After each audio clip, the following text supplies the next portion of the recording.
si Jaime Marcos, kakampiyan, una, ang ginagawa niya, ultimate manggay. Pero katarantaduan po yan. Iyak-iyak pa kayo. Nag-iiyakan pa tayo na ginanito nila si Tatay Digong. Pero pag panahon ng eleksyon, isasama nyo yung kapatid mismo, yung dahilan mismo kung bakit, si VP Sara ay naging Vice President ni Bongbong Marcos. Yun siya po yun. Wala po. Dalawa lang po sila. Hindi po yung nanay, hindi po yung ibang kapatid. Si Jaime Marcos ang laging kasama ni Bongbong para ligawan si VP Sara. Ito, magtapatan po tayo, no? Nakita ko po na tinaas ni Robin Padilla, nakangiti pa eh, no? Tinaas ni Robin Padilla yung kamay ni Jaime Marcos, no? Na walang opisyal na pahayag eh. Tungkol po dito kung si Jaime Marcos ba ini-endorso ni Robin Padilla. Ngayon po nagtatalo-talo po yung mga Duterte supporters kung iboboto ba si Jaime Marcos. Alam niyo, natatawa po ako, no? Antindi po natin lumaban eh. Nag-iiyakan pa po tayo, di ba? Nag-iiyak. Ito, magtotohanan po tayo mga nagsasabing Duterte supporters. Naiiyak pa tayo kay Tatay Digong, no? Sa sinapit ni Tatay Digong, naiiyak pa tayo sa sinapit sa ginagawa sa pamilyang Duterte. Galit pa nga tayo doon sa impeachment ni VP Sara, no?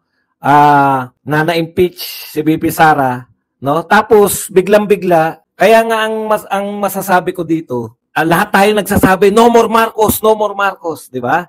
Lahat talaga, sinusumpa natin. Magtapatan po tayo. Lahat yan, sinusumpa po natin. Tignan nyo po kung gano'n, mahusay talaga rin. Bibilib ka rin eh. Alam nyo po, kahit na hindi ko iboboto yan si Jaime Marcos, nakakabilib. Kasi paano niya sa madaling panahon, isang hearing, after ng isang hearing, talagang baliktar, ang dami na pong Duterte supporter. Focus lang po tayo, no? Focus lang po tayo sa ating goal. Tignan nyo po, pinag-uusapan nila, sino pa isang dadagdag bukod kay Jaime. Napakadelikado po niyan kasi ilalaglag nyo yung mga Duterte para lang makapasok si Jaime Marcos. Hindi pa ba tayo natuto? Wala po bang papel si Jaime Marcos dito sa rise ng kanyang kapatid? Yung pagigibang, alam po natin ang punot dulo ng paghihirap ng mga Duterte. Alam po natin yung punot dulo ng paghihirap natin ngayong mga Duterte supporters, no?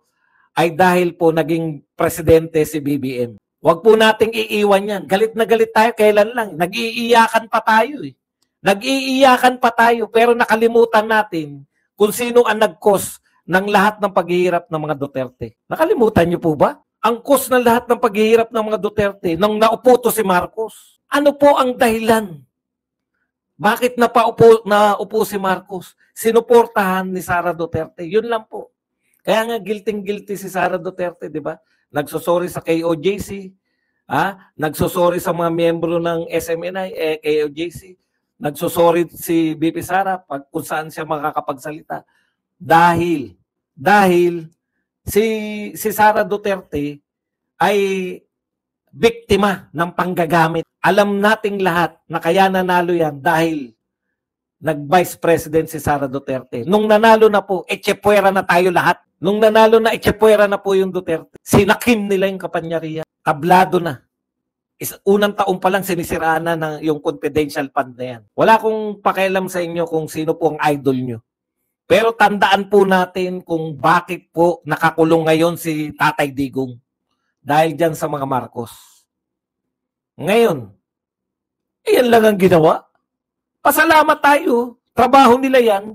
Pasalamat tayo na na-expose ni Jaime Marcos. Pero kakalimutan nyo na. Na instrumental siya. Bakit tayo ngayon ay sawing palad? Katarantaduan yan. Wala akong pakialam sa mga si Duterte lang ang susundin ko. Walang ibang vlogger. Mag-stick po tayo. Kahit na vlogger nyo, pinakamagaling na vlogger, ang tanungin nyo sa kanila, pag may vlogger na nakalimutan na ba nila na instrumental si Jaime Marcos? Ano sabi ni VP Sara? Hindi niya kilala si Bongbong. Ang kilala niya si Jaime Marcos.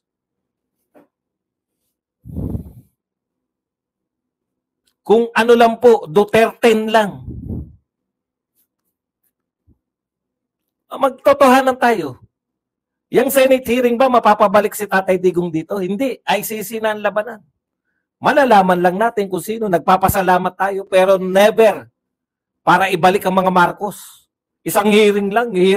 Ibabalik nyo na kagad ang mga Marcos. May mga ano pa na kung ano-anong mga pagsusuri. Ano pinagbatayan ninyo? Na mga pagsusuri na kesyo papasok si ganun, kesyo mas gusto namin si ganun na makapasok. Anong pagsusuri yung pinagbatayan nyo? Yung mga survey? Number 1 si Bongo sa survey, tapos wala nang pasok na iba, si Bato lang. Utot nyo. O ngayon, pumapasok na si Marcoleta. Bakit? Mapapahiya yung mga survey company pag hindi nila pinasok si Marcoleta eh. Bakit sila mapapahiya ba dun? Putang lalaki na rally ng Iglesia ni Cristo, milyon-milyon. Tapos, sasabihin nyo, hindi pasok. Katarantaduan yung no to Marcos. Ano yan? Ganun lang? Nagpahiring lang. I mean na kami. Numero 1, mangga. Numero 1, mangga. Never again. Kami yung kulto ni Digong. Yung mga kulto ni Digong, hindi kami boboto nang hindi inendorso ni Tatay Digong. Siya na yung nakakulong eh. Ang dahilan ng pagkakakulong niya, mga Marcos, tapos iboboto nyo. Dahil lang nag-conduct ng... Tandaan po ninyo, ganyan po kawais yung ating mga dynasty family. Umikot po kayo sa probinsya. Magtataka kayo, bakit yun at yun ang pamilya na nakaupo sa mga probinsya? Umikot po kayo sa mga probinsya. Magtataka kayo, bakit yung mga pamilya na to, mula pa sa ninuno nila, yan ang mga nakaupo, yan ang nagpapatakbo ng mga probinsya, sila na yung governor, mga mayor, sila pa yung mga congressman.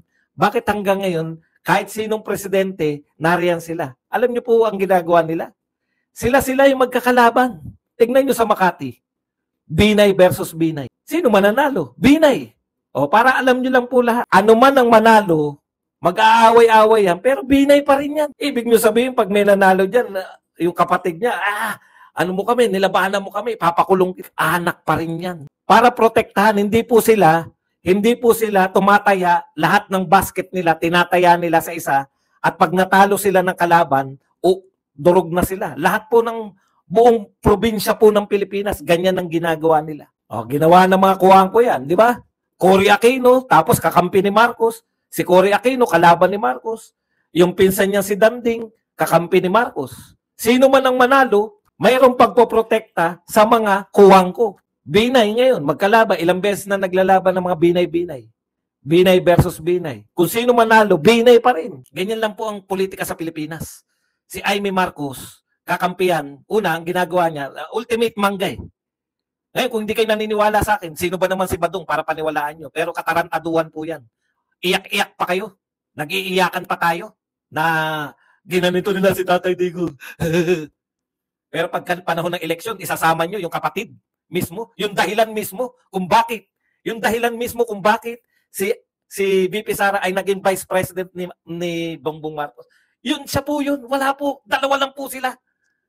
Hindi po yung nanay, hindi po yung ibang kapatid. Si Aimee Marcos ang laging kasama ni Bongbong para ligawan si VP Sara. Kaya po yan, wala po kung sinisino. No? Hindi ko po alam kung yan si Robin ay inendorso. Sabi ko nga, wala naman ako nakikitang endorsement.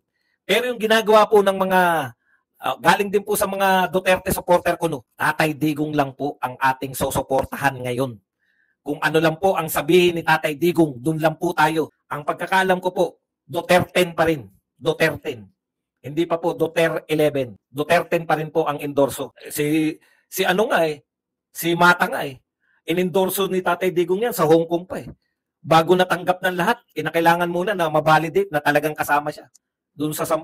Ngayon, biglang-bigla, may naglabas lang ng picture o kung ano man ang nilabas. Sinabi lang na ganun-ganun. Pucha, bigla na kayong mag-aaymi na kayo. Yung asawa na mismo ni Tatay Digong, ek-ek lang yan. Ibig sabihin, may mas malapit pa doon sa asawa. Si Hanilit ba, hindi niya maramdaman kung gaano sila kagalit kay Aimee? Ek-ek lang yan.